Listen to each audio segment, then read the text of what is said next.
Fərqindəsən? Davamlı olaraq özünü sübut eləməyə çalışırsan.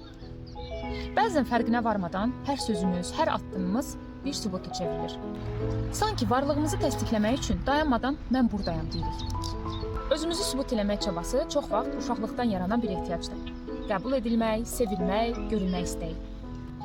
Bu ehtiyac zamanla bizi başqa bir kimliyə bürüyür. Sanki hər kəsə hər şeyi sübut eləməliyik. Nə qədər yaxşı danışdığımızı, nə qədər ağıllı olduğumuzu, nə qədər dəyərli olduğumuzu.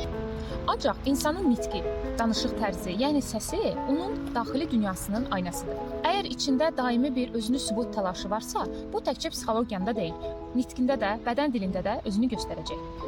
Bədən gərilir, səs titrəyir, bəzən çox yüksək olur, çox tez-tez danışırsan, bəzən isə gərəksiz uzadaraq mövzudan uzaqlaşırsan. Sözlərində özünə yönəlik deyil, başqasına yönəlik sübut çabası olur. Halbuki həqiqi nitq özünü təsdiqləmək üçün deyil, özünü ifadə etmək üçündür. Sən də nitq dərslərinə qatılaraq özünü sübut etməyi yox, özünü ifadə etməyi öyrənə bilərsən.